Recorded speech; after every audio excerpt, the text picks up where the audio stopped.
Assalamualaikum warahmatullahi wabarakatuh. Selamat datang di Tampo, Taman Politik. Pemilihan Presiden 2024 nanti memang menarik semua kalangan masyarakat Indonesia. Dengan adanya calon presiden yang menyatakan diri siap untuk maju, ada Ganjar Pranowo, Prabowo Subianto, dan Anies Rashid Baswedan. Para partai peserta pemilu pun mulai merapatkan diri dengan para calon presiden yang didukungnya. Ganjar Pranowo misalnya sebagai representasi dari nasionalis dan religius serta anti terhadap intoleransi dan radikalisme. Partai yang merapat kepada Ganjar Pranowo pun mulai bermunculan. Partai yang merapat mempunyai ideologi yang sama dengan Ganjar Pranowo. Memang faktanya bahwa hanya Ganjar Pranowo yang tidak pernah bersinggungan dengan organisasi terlarang seperti HTI dan FPI. Contoh saja, Prabowo Subianto pernah bekerja sama dengan HTI dan FPI saat pemilu 2019 lalu. Serta Anies Baswedan, sekarang yang antitesa dari Presiden Joko Widodo, didukung oleh mantan aktivis HTI dan FPI untuk menjadi calon presiden. Demikian dengan partai-partai yang menyatakan mendukung untuk Ganjar Pranowo. Pertama dulu ada PSI, partai yang merepresentasikan anak muda, kemarin riuh mendukung Ganjar Pranowo dengan adanya baleho besar dukungannya di Tangerang. Meski pada saat itu PDIP belum mendeklarasikan kadernya, ada Ade Armando sebagai kader PSI yang memang kita tahu sering menyuarakan toleransi beragama dan ketidakadilan di Indonesia. Akhirnya banyak dan sering menyindir PDIP atas celotehannya tersebut. Ade Armando harus sering berhadapan dengan kader-kader PDI karena di satu sisi Ade Armando bagus dan sangat bagus dengan sindirannya membuat PDIP segera memutuskan dan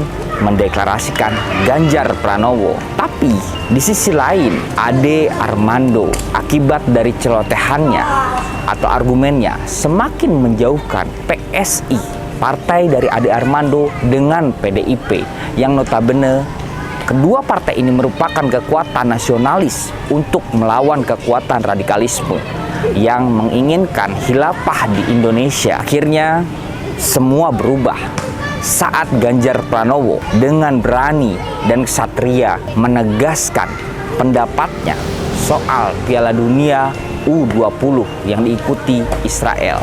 Ganjar yang bukan siapa-siapa, hanya seorang gubernur, menolak karena tidak sesuai dengan konstitusi Indonesia. Pendapat dari Ganjar Pranowo sejalan dengan partai yang menaungi Ganjar Pranowo sampai akhirnya Ganjar Pranowo dikambing hitamkan. Semua orang menyalahkan Ganjar Pranowo. PSI yang semula bertekad mendukung Ganjar Pranowo mulai goyah. Para petinggi PSI mulai ikut-ikutan dengan opini menyalahkan Ganjar Pranowo atas tidak bisanya terlaksana Piala Dunia U20. Terbukti PSI dengan ingin diulangnya rembuk rakyat untuk menentukan calon presiden pilihan rakyat Indonesia. Mungkin PSI menilai statement Ganjar Pranowo tidak populer, tapi itulah yang harus dipunyai oleh seorang pemimpin. Keberanian akan menegakkan sesuai dengan konstitusi Indonesia. Dari situ saling sindir dengan PDI sering sekali terjadi. Kita bisa lihat di media sosial, Ade Armando sebagai penggiat media sosial yang anti terhadap intoleransi pun kerap memberikan statement dengan menyalahkan partai Ganjar Pranowo, yaitu PDI Perjuangan. Alhasil, setelah Ganjar Pranowo dideklarasikan oleh partainya PDI Perjuangan, banyak partai mulai merapat. Ada P3, Hanura, dan Perindo yang terbaru. PDIP sebagai partai besar tidak menyebut PSI yang pertama mendukung Ganjar Pranowo. Karena mungkin saat Ganjar Pranowo dicaci, dimaki oleh seluruh pecinta bola di Indonesia, hanya PDIP dan para relawan Ganjar Pranowo yang saling menguatkan.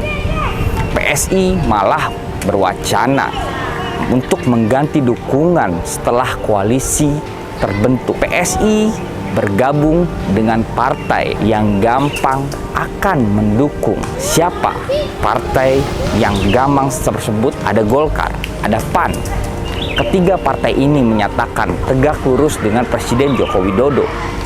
Tapi PSI lupa, kedua partai tersebut mempunyai kader yang memang bisa didorong untuk bisa menjadi calon wakil presiden. Setelah adem ayem dengan dukungannya untuk Ganjar Pranowo, PSI mulai melakukan gebrakan dengan mengusung Kaisang Pangarep menjadi wali kota Depok. Ini pun disindir oleh sejumlah pihak termasuk oleh PDI Perjuangan.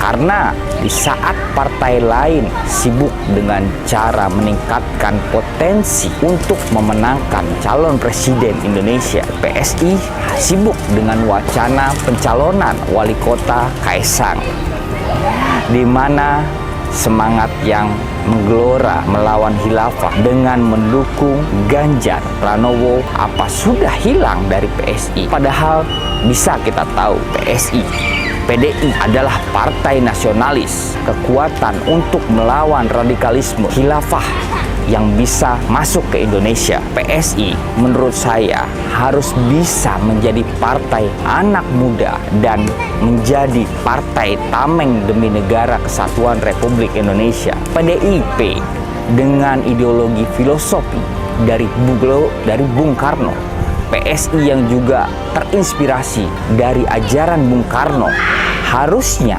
bisa secara taktis mengimplementasikan ajaran Bung Karno yang sesuai dengan anak muda yang kekinian. Mungkin saatnya menyatukan kekuatan nasionalis untuk menghalau ideologi selain Pancasila di Indonesia. Gunakan anak muda untuk kekuatan yang nyata. Ada apa dengan PSI? Yang terbaru, kader PSI DKI Jakarta yang juga legislator memuji Anies Baswedan di Jakarta. Padahal Anies Baswedan merupakan antitesa dari Joko Widodo yang nasionalis. PSI yang dulu berteriak lantang akan ketidakadilan, kini mulai kompromi. Sampai-sampai partai yang pertama mendukung Ganjar Pranowo ini sekarang sudah tidak terlihat suaranya untuk membela Ganjar Pranowo. Yang memang Ganjar Pranowo adalah calon presiden yang anti radikalisme dan anti khilafah. PSI yang punya slogan Partai Anak Muda berubah menjadi lebih kompromis dan goyah. Apa PSI akan merapat ke Prabowo atau Anies? Jika ini terjadi, PSI akan menjadi Nasdem kedua. Ini yang harus kita renungkan. Mawar merah yang menjadi lambang PSI, membawa wangi dan menusuk jika ada yang mencoba mengganggunya. Seperti anak muda, diam, mendengar.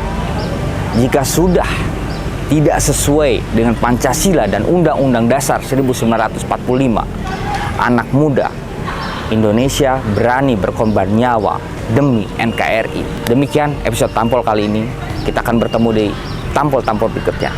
Salam tampol. Wassalamualaikum warahmatullahi wabarakatuh.